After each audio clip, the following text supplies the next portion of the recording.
Capítulo 11 de Lo que el viento se llevó. Una tarde de la semana siguiente, Scarlett volvió del hospital rendida e indignada. Estaba rendida por haber estado de pie toda la mañana e irritada porque la señora Merriweather le regañó por haberla visto sentada en la cama de un soldado mientras le vendaba el brazo herido. Tía Pitty y Melanie, con sus mejores cofias, esperaban bajo el pórtico junto a Wade y Prissy, listas para efectuar su gira semanal de visitas. Scarlett les rogó que la excusara, si no las acompañaba, y subió a su habitación. Desvanecido el ruido del coche, cuando estuvo segura de que la familia se había alejado, entró en la habitación de Melanie y giró la llave de la cerradura.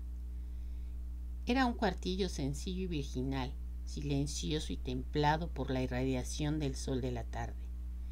El suelo estaba limpio y desnudo, a excepción de alguna alfombra de colores vivos, y las paredes blancas y sin adornos, salvo en un rincón en el cual Melanie levantó una especie de altar. Bajo una bandera de la Confederación estaba colgada una espada de guarnición de oro, la espada usada por el padre de Melanie durante la Guerra Mexicana, la misma que Carlos se llevó al partir para la guerra. También la banda y el cinturón de este último estaban colgados en la pared, con la pistola en la funda. Entre la espada y la pistola había un daguerrotipo de Carlos, muy rígido y orgulloso en su uniforme gris, con grandes ojos negros que parecían brillar en el cuadro y una tímida sonrisa en los labios. Scarlett ni siquiera miró el retrato, pero atravesó la habitación sin vacilar, hasta la mesita de junto a la cama, sobre la que había una pequeña caja de madera rosa conteniendo un servicio de escritura. De esta cogió un paquete de cartas, atadas con una cinta azul, escritas por Ashley a Melanie. Encima de todas estaba la que llegó aquella mañana. Fue esta la que la joven abrió. El día en que abrió la primera de aquellas cartas, que Scarlett se atrevió a leer a escondidas, sintió tales remordimientos de conciencia y un miedo tan grande a ser descubierta que le temblaron las manos. Ahora su conciencia, nunca excesivamente escrupulosa, se había embotado con la repetición de la falta. Hasta el temor de ser descubierta desapareció. A veces pensaba con el corazón oprimido: ¿qué diría mamá si lo supiera?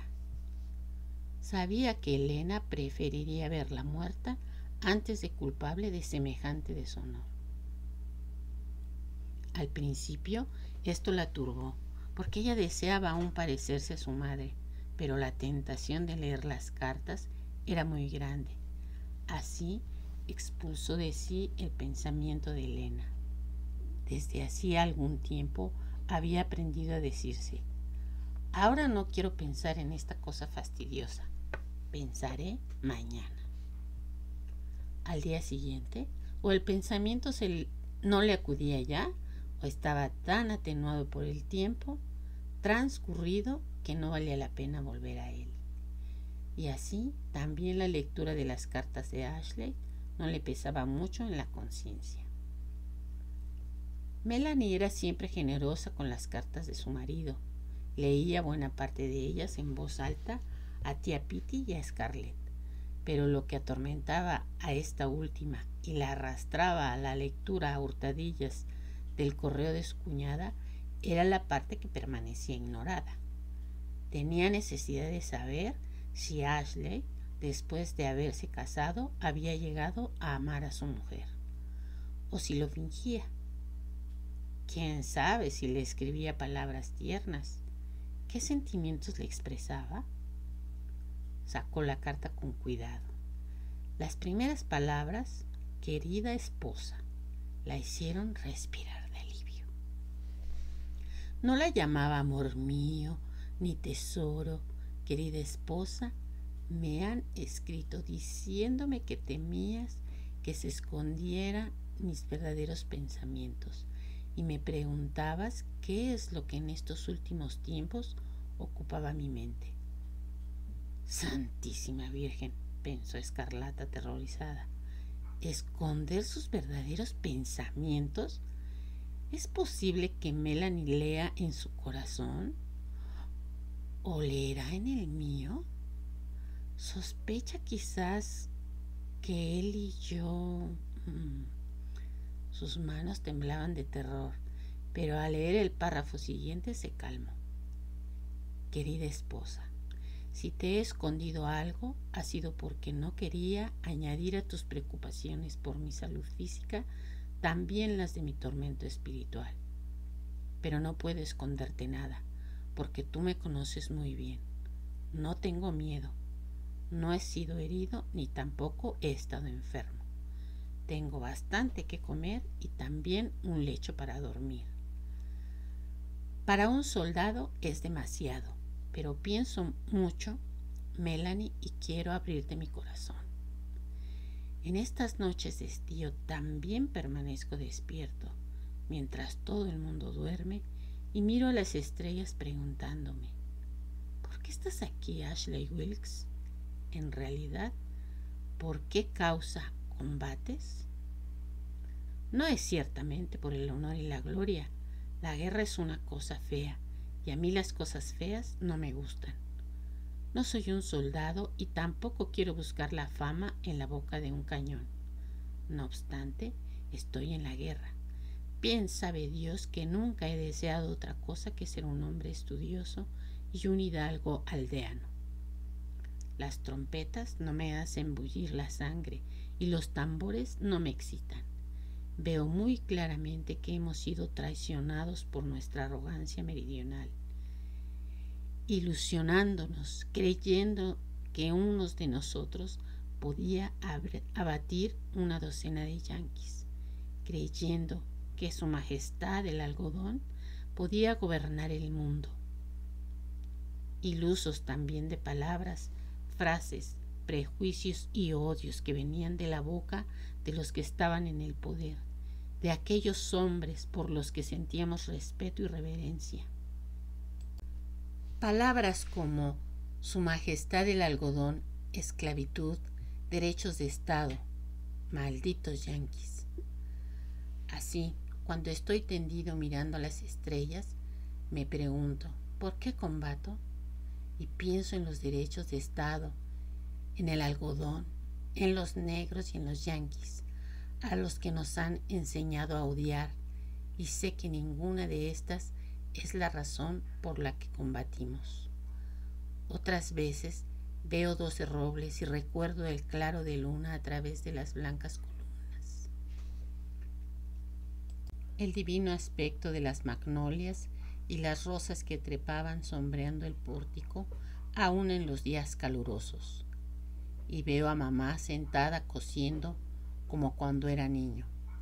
Oigo a los negros que volvían cantando de los campos al crepúsculo, cansados y dispuestos para la cena, y el crujir de la garrucha cuando el caldero descendía en el pozo fresco.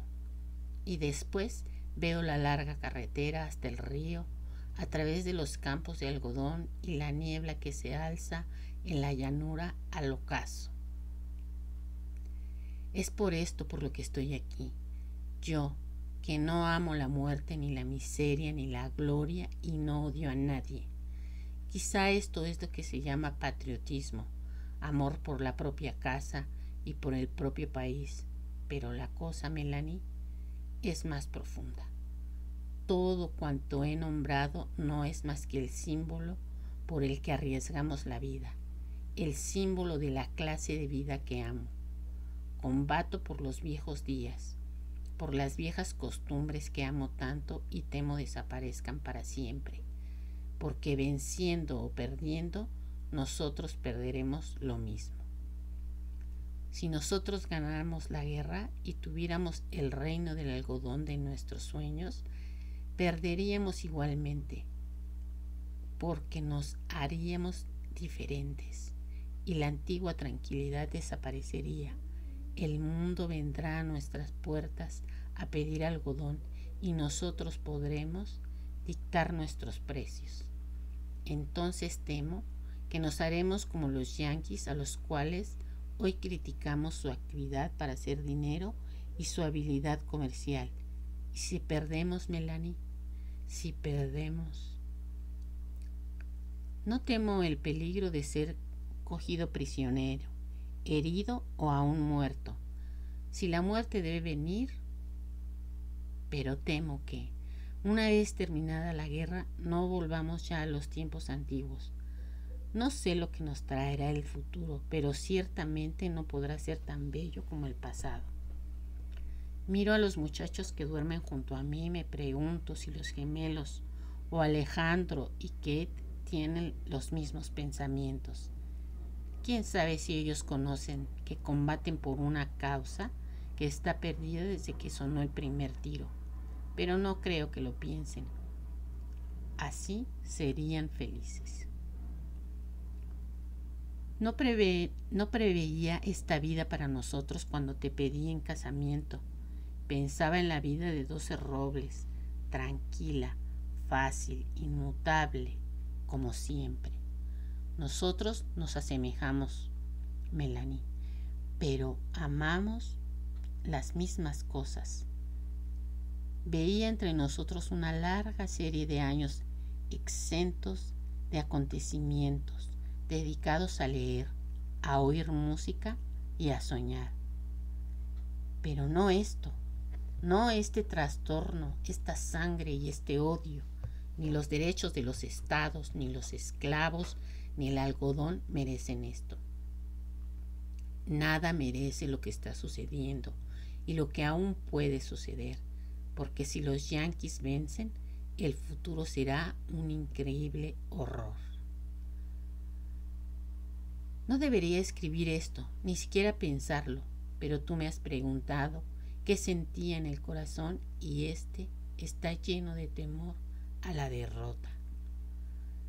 ¿Te acuerdas que en el banquete, el día en que fue anunciada nuestra boda, un tal Butler suscitó casi una cuestión por sus observaciones sobre la ignorancia de los meridionales? ¿Te acuerdas que los gemelos querían matarle porque dijo que teníamos pocas fundiciones, pocas fábricas, pocos navíos, arsenales e industrias mecánicas? ¿Te acuerdas cuando dijo que la flota yanqui podía embotellarnos tan estrechamente que no lograríamos enviar fuera nuestro algodón? Tenía razón. Nosotros combatimos contra los nuevos fusiles yanquis con los mosquetones de la guerra revolucionaria. Dentro de poco, el bloqueo será aún más estrecho y no dejará entrar ni las medicinas que necesitamos. Debían escuchar a un cínico conocedor de la verdad como Red Butler, en lugar de a hombres de Estado que hablaban e ignoraban. En efecto, decía que el sur no tenía nada con qué iniciar la guerra, sino algodón y arrogancia. Nuestro algodón hoy no vale para nada y nos queda solamente la arrogancia. Pero a mi parecer, esta arrogancia es de un valor inconmensurable. Y si... Escarlata dobló la carta atentamente sin terminar de leerla y la metió en el sobre, harto aburrida para continuar la lectura. Otras veces el tono de aquellas palabras y aquellos sosos discursos de derrota la deprimirían algo. Después de todo, ella no leía las cartas para conocer las poco interesantes ideas de Ashley. Ya había tenido bastante con escucharle otras veces. Lo único que ella deseaba saber era si Ashley escribía a su mujer cartas apasionadas. Hasta ahora no las había escrito. Había leído todas las que estaban en la caja y ninguna de ellas contenía una frase que un hermano no pudiera escribir a su hermana. Eran afectuosas, humorísticas, discursivas, pero ciertamente no cartas de enamorado. Scarlett recibió muchas cartas ardientes de amor y podía reconocer a primera vista la auténtica nota de la pasión. Y esa nota faltaba. Como siempre, después de sus secretas lecturas, experimentó una sensación de profunda satisfacción, sintiéndose segura de que Ashley la amaba aún. La asombraba que Melanie no se diera cuenta de que su marido la quería como se podía querer a una amiga. Evidentemente, no observaba lo que faltaba a aquellas misivas. Melanie no había recibido nunca cartas de amor y por lo tanto no podía comparar. ¡Qué cartas tan sosas!, pensó Escarlata. Si mi marido me hubiera escrito estas tonterías, ya le habría dicho yo lo oportuno. Hasta Carlos escribía cartas mejores que estas. Recordó su contenido rememorando fechas. Ninguna de ellas contenía descripciones amorosas. Eran como las que Darcy Maid escribía a sus padres y el pobre Dallas McClure había escrito a sus hermanas solteronas. Fe y esperanza. Los Maid y los McClure leían orgullosamente estas cartas a todo el vecindario, y Scarlett hasta había sentido cierta sensación de vergüenza, porque Melanie no tenía cartas de Ashley que pudiera leer en voz alta en las reuniones de trabajo. Parecía que al escribir Ashley a Melanie olvidara la guerra y tratara de trazar alrededor de ambos un cerco mágico fuera del tiempo, alejando de sí todo lo que había sucedido desde que el fuerte Sumter fue la comidilla del día. Hablaba de libros que él y Melanie habían leído, de canciones que habían cantado, de viejos amigos, de lugares que él había visitado en Europa.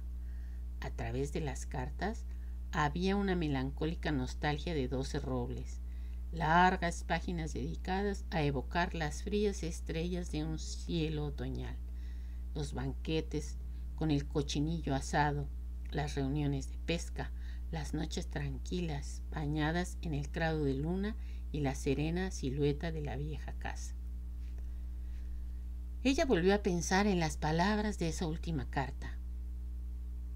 Esto no, y le parecía el grito de una alma en pena delante de algo que no había querido y no tenía más remedio que afrontar. Pero si no temía a las heridas y a la muerte, ¿cuáles eran sus temores?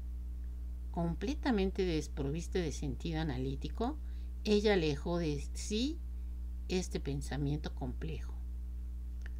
La guerra le fastidia y él detesta las cosas que le fastidian. Por ejemplo, yo me amaba, pero tuvo miedo de casarse conmigo. Quizá temía que yo hubiera turbado su modo de pensar y de vivir. No es precisamente miedo. Ashley no es cobarde. No puede serlo desde el momento en que fue citado en el orden del día y que aquel coronel Sloan escribió a Melanie una carta elogiosa por su valeroso comportamiento al llevar las tropas al asalto. Cuando se le mete una cosa en la cabeza, ninguno es más decidido y más valiente que él, pero vive dentro de sí en vez de vivir fuera y detesta ser arrastrado por el mundo. Bah, no comprende. Si hubiera comprendido esto, entonces estoy segura de que se habría casado conmigo. Permaneció un instante estrechando las cartas contra su pecho y pensando con nostalgia en Ashley. Sus sentimientos hacia él no cambiaron desde el día en que se enamoró. Era la misma primera emoción que la invadió aquel día. Tenía 14 años, cuando bajo el pórtico de Tara le vio llegar a caballo y sonreírle, con los cabellos que brillaban al sol. Su amor era aún como el de una jovencita como el que una jovencita siente por un hombre que no llega a comprender. Un hombre que poseía todas las cualidades que a ella le faltaban, pero que despertaban su admiración. Él era un príncipe azul soñado por una muchacha, la cual no pedía otro galardón por su amor que un beso. Después de haber leído aquellas cartas, tuvo la seguridad de que él la amaba a ella, aunque se hubiese casado con Melanie, y esto era casi todo lo que Scarlett podía desear. Era aún muy joven. Sin Carlos, sin su tontería e ineptitud y su embarazosa timidez, hubiera logrado despertar las venas profundas de pasión que estaban escondidas en ella.